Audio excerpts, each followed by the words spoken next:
How's it going, guys? My name is Jerry with Aesthetic Auto Detailing in West Covina, California. And today I'm gonna show you guys how I do my clay and wax package. First time customer or repeat? No, he's every 2 weeks. Yeah. Why are you doing a clay and wax if he's a repeat customer? So he goes on a lot of trips, man. He loves traveling. He's taking this to Zion, Yosemite, Yellowstone, Vegas. He does it all, Oregon. So he takes a lot of road trips, and I've had him for about 2 or 3 years now. And I worked on this when he first got it, but he just does like basic exterior washes. So this is gonna be the very first time that I actually done a clay bar, iron decontamination, and wax. Why is it the first time? Did you tell him about it, or does he want more protection? How did that come up? It was a little bit of both. So we were working on it, and you just see a lot of iron buildup in it, and the paint's rough. So I've told him before, and it was just kind of like, kind of brushed off a little bit. But finally this last time, so 2 weeks ago, I was telling him like, hey Tom, paint's feeling kind of rough. This is a new car. I highly suggest that you get a clay bar. So he wasn't too familiar with it. I had to kind of explain what it was, what it does, the benefits of it. I've never done a wax for him since he got it, so I've mentioned it a couple times, but finally he was kind of like, okay, let's do it. Let's take care of that. Yeah. All right, so how are you gonna start this detail? All right, so what we're gonna do first, we're gonna take care of the wheels, clean up the rims and everything, degrease the tires. After that, we're gonna rinse it off, wash the car. Once we rinse off the car, we're going to spray some iron decontamination just to kind of give it a little bit of extra work, because the paint is kind of rough. So hopefully the iron decontamination, the iron remover from Adams is gonna remove a majority of it, and then we're gonna rinse it off and follow up with the clay bar. All right, Jerry, and I see you working in teams today. You got help? Yes, sir. Yeah, my dad.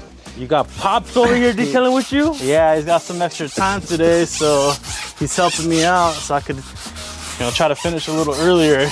Working 7 days a week, so, been feeling a little run down lately. Oh man, you grinding, Jerry? I have to, man. So we did the iron remover. So what that does is once it starts reacting to the iron that's stuck, embedded in your paint, pretty much any contaminants that's in your paint, it starts to turn purple. So you'll see it, they call it bleeding. You'll start seeing it bleed.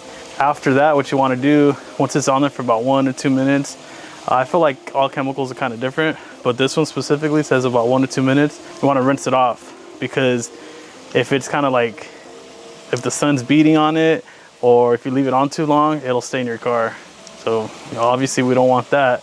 So now we just rinse it off. What I'm gonna do is I'm gonna foam it up, and then we're gonna clay bar the car. So the clay bar is gonna remove anything or everything that the chemical didn't remove.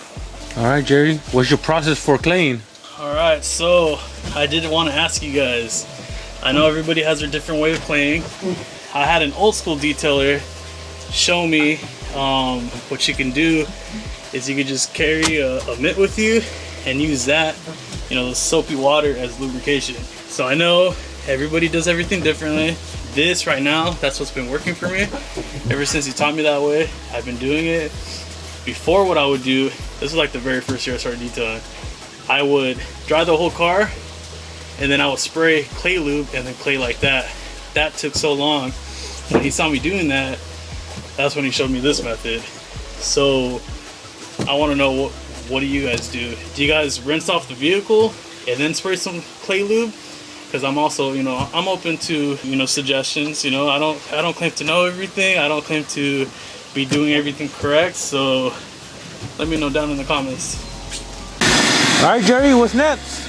All right, so now wash is done, iron decontamination, clay bar is done. Now we're doing the waxing. So while I'm waxing the whole truck, my dad's vacuuming. And what kind of wax and method are you using? All right, so I'm using the polisher, and we're using some Carnauba wax, the liquid wax. So this is usually what I try to go for, just because I know the clients, they want to see that, and they're also paying for it. Sometimes when I go to spray wax, it's either when I'm kind of hooking up the client with like a free little upgrade, or if I run out of wax for whatever reason, then I resort to that. This method and the spray wax, yeah, does it provide similar results, or you could tell the difference? I've talked to like shops, and I've talked to other detailers about it. Me personally, I feel that, one, it depends on the product, but I feel this kind of gets worked into the paint a little better. But obviously there's higher products also where you could just spray and wipe and it'll last a while. So it really just depends. And you're doing this method to show the client that you're doing it. Yeah, of course. I've worked with some detailers and they charge for watts. They do the spray watts and then the customer be like, what you do? I didn't see you do any polishing or anything. And they're like, no, we do a different method now. So I get what you're saying. Yeah. All right, guys, so that's how I do my clay and wax package. I know everybody does it different, so let me know how you guys do it in the comments below. And don't forget, if you guys want to see some more detailing content, don't forget to like, comment, and stay blessed.